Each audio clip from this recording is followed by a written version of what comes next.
Sejam bem-vindos a mais um episódio do podcast do Sandoff, hoje com o quarto episódio a respeito do assunto toxina botulínica e DTM. E para isso, hoje trazemos a professora Daniele Bonotto para responder algumas dúvidas que acreditamos ser pertinentes sobre esse assunto que está tão em alta no momento. Bom dia, professora Daniele. Bom dia, Aline, tudo bem? Bom dia a todos do Sandoff. É um prazer estar aqui, podendo contribuir aí um pouco com essa iniciativa tão legal, né, que atinge tantos alunos, tantos profissionais. E vamos falar um pouquinho sobre toxina botulínica e dor orofacial, principalmente, né? Sim. A primeira pergunta que temos para você é qual a indicação do uso da toxina botulínica e quais pacientes podem se beneficiar dela dentro da especialidade? É uma questão muito boa, muito relevante, né, dentro da área. Bem, falando em ciência hoje, o que a gente tem bem claro dos pacientes que podem se beneficiar com toxina são pacientes complexos, né, são pacientes com dores neuropáticas, principalmente, e cefaleias crônicas, principalmente aí a migrânia crônica, a enxaqueca crônica. Esses pacientes, eles são, né, de cuidados, de atenção médica do neurologista. Então, foge um pouco ainda da nossa especialidade, né? Dentro da especialidade, a gente não tem um peso científico para indicar toxina botulínica como primeira escolha, né? Para nenhum tipo de diagnóstico dentro da DTM. É claro, né, que existem esforços aí em ajudar os pacientes, principalmente de dor miofacial, né, que são os nossos pacientes mais desafiadores, né, os mais que têm um índice de refratariedade, são prevalentes e essa dor atinge, né, a qualidade de vida, enfim, todos os aspectos aí da vida do indivíduo. Então, mas nesses pacientes a gente não tem ainda uma evidência científica que supere, né, que o Botox supere, que a toxina, enfim, supere outros tratamentos já testados, ditos convencionais, que têm maiores acompanhamentos e menos efeitos colaterais e são também mais baratos, né? O que a gente tem hoje, que deu um salto muito grande no entendimento disso, foram os trabalhos do professor Giancarlo Della Torre, né? São trabalhos muito bem desenhados e ele tem trazido isso, né, à luz aí do nosso conhecimento. E o trabalho dele que, digamos assim, que trouxe isso, é um trabalho do ano passado, que ele comparou diferentes doses de toxina com placebo, né, solução salina, e o dispositivo interoclusal. E depois de 6 meses, o dispositivo foi superior à toxina. Então, veja, é um tratamento mais conhecido, né, mais empregado, mais barato e sem efeitos colaterais, que acho que é o principal. Então, assim, num primeiro momento, a gente ainda não tem essa indicação, tá? Mas, entendendo esse paciente e entendendo a complexidade do caso dele, né? E aí a gente, quando começa a falar disso, a gente acaba entrando um pouco no mecanismo de ação, tanto da toxina como da manifestação dessas dores. Esses pacientes têm uma cronicidade muito importante, né? E a toxina, no primeiro momento, ela, claro, ela tem aquela ação a nível motor, né, de contração muscular, de paralisia muscular, mas ela também age em neurônios sensitivos. Então, pensando nesse mecanismo de ação, para pacientes refratários, aí a gente talvez, né, a gente poderia indicar, né? Então, pensa, um paciente que não foi responsivo aos tratamentos conservadores. Mas, assim, aí entra numa outra discussão, né? Como que o paciente, ele não foi responsivo, né? Quem tratou esse paciente, como ele foi tratado, o quanto ele se engajou nesse tratamento, né? Então, o quanto ele alterou, talvez, o estilo de vida dele para poder melhorar. Aí, essa é uma outra discussão, mas talvez aí com muitos asteriscos, num futuro próximo, talvez a gente possa lançar mão de mais essa ferramenta, né, para pacientes com dor miofacial refratários, isso aí com muitos asteriscos, né, e também é uma dúvida bem, assim, frequente, né? Que será que a gente poderia indicar toxina botulínica para pacientes com bruxismo, né? Foge aí, não, bruxismo não é DTM, né? Que é uma coisa que a gente repete com muita frequência, mas é uma coisa que para o clínico acaba sendo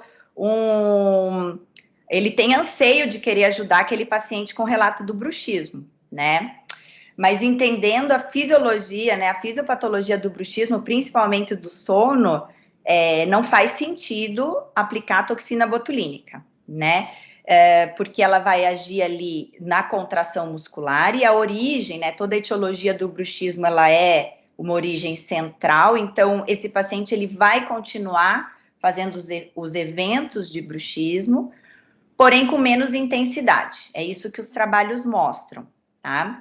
E outro fator é que o bruxismo, ele o bruxismo do sono, né, principalmente, ele é um movimento excêntrico, então tem um papel importante ali do pterigóide lateral, e não tem como aplicar a toxina botulínica no pterigóide lateral, pela sua localização, né, sem ser essa aplicação guiada por ultrassom. Então, também se torna inviável. Então, pensando agora em contraindicações, digamos assim, talvez o bruxismo do sono não seja aí o melhor, o melhor diagnóstico para a gente usar a toxina, tá?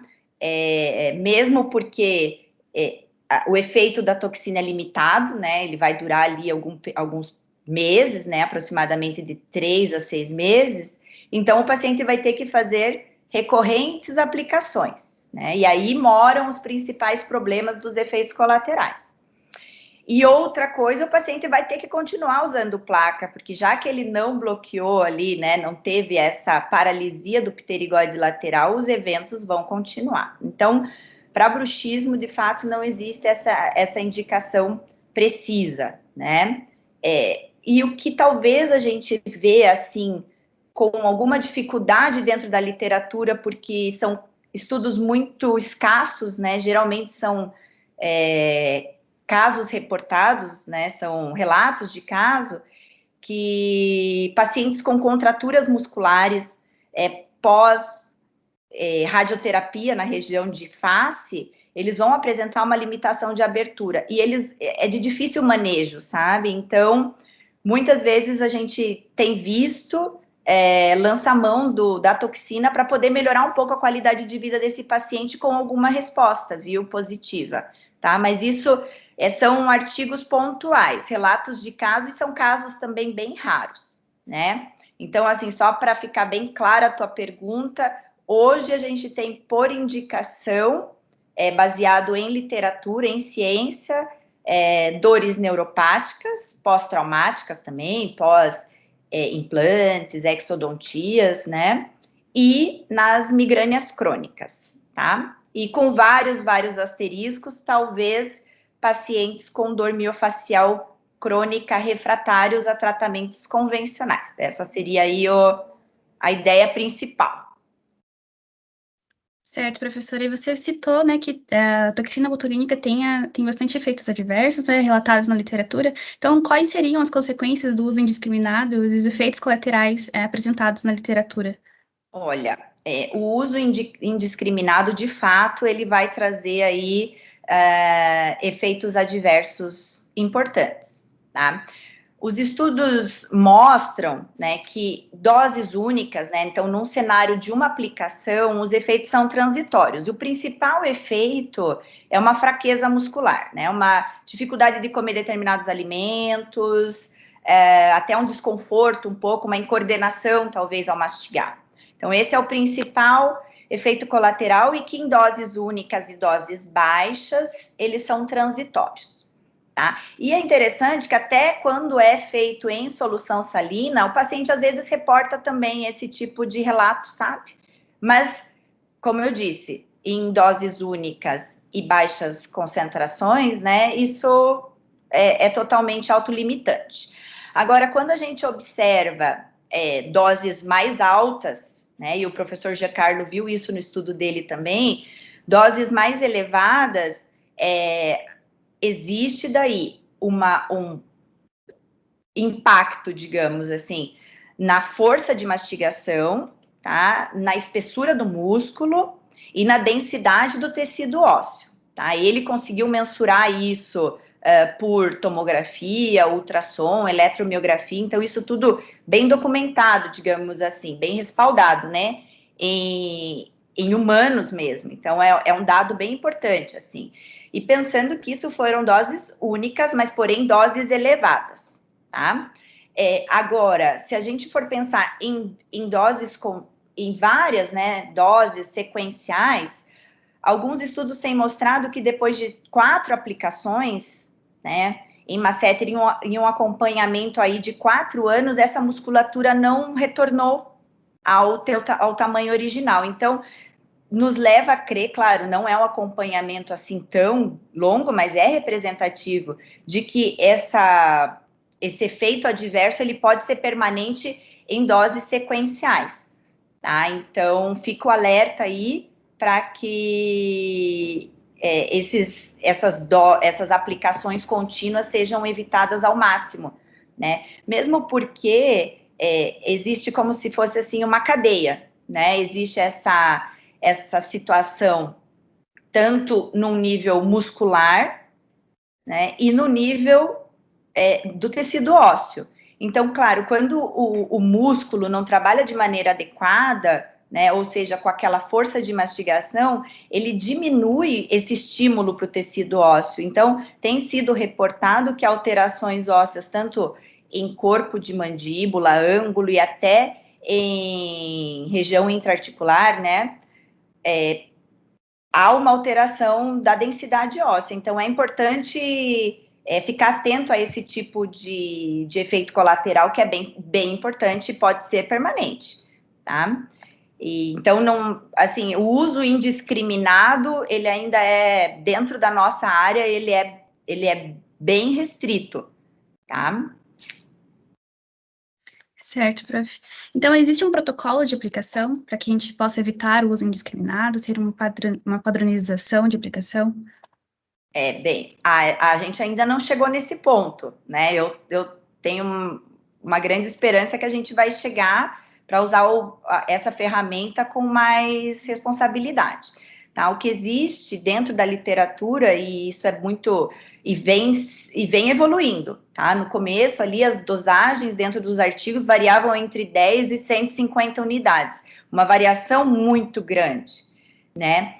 E hoje, também aí com a contribuição do professor Giancarlo, a gente viu que doses menores, né, elas vão possuir aí um efeito tão benéfico quanto doses mais elevadas. Então, a tendência é um protocolo mais personalizado, mas que de preferência utilize aí doses menores, mesmo porque os efeitos adversos, como eu disse, e os efeitos benéficos, eles vão estar relacionados à dose. Então, achar esse ponto, né, que a gente consiga equilibrar essa balança é o grande desafio. Não existe ainda esse protocolo, existem algumas sinalizações em direção a isso, né, que seriam essas doses baixas. No trabalho dele, ele determinou ali que seriam 10 unidades para temporal e 30 unidades numa setter, né? O que também tem se mostrado é que, num primeiro momento, os artigos usavam muito aplicação em trigger points únicos, né? Então, uma única aplicação. E agora, para a gente poder aproveitar aquele mecanismo do neurônio sensitivo, né? Inibindo aí essas substâncias que promovem dor, aplicar mais pontos, distribuindo melhor a toxina na região, talvez seja aí um caminho para usar melhor esse mecanismo.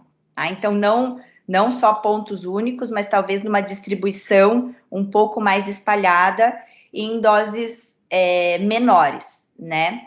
Mas isso, é claro, ele vai passar por uma situação assim muito individual, né, em que até a própria densidade do músculo, o tamanho da musculatura vai ditar aí. Então, aí eu creio que a gente tem ainda muito que evoluir nesse estabelecimento desses protocolos, né? E quais são as perspectivas futuras para o uso da toxina? Bem, eu vejo a toxina como uma ferramenta, né? Uma ferramenta que eu creio ser fantástica. Assim, é claro que ela vem sendo empregada de forma, assim, até um pouco irresponsável, né? Então, o papel aí de vocês de promover essa divulgação é super importante, mas eu creio que a toxina vai ser uma terapia complementar aí desses pacientes refratários muito, muito útil. Tá? O desafio, é claro, vai ser determinar esse cluster, esse grupo de pacientes que vão se beneficiar dela. Né? Então, entender quem é o paciente não responsivo aos tratamentos ditos convencionais, e aí talvez ter esse protocolo, né? Então, essa é uma outra perspectiva. Então, entender quem é o paciente que vai se beneficiar e de que maneira a gente vai poder ajudar, qual vai ser o protocolo que a gente vai usar, né? Entendendo ali que seriam a menor dosagem para o menor benefício e menos efeitos colaterais, que a gente ainda não tem essas respostas totalmente definidas, né?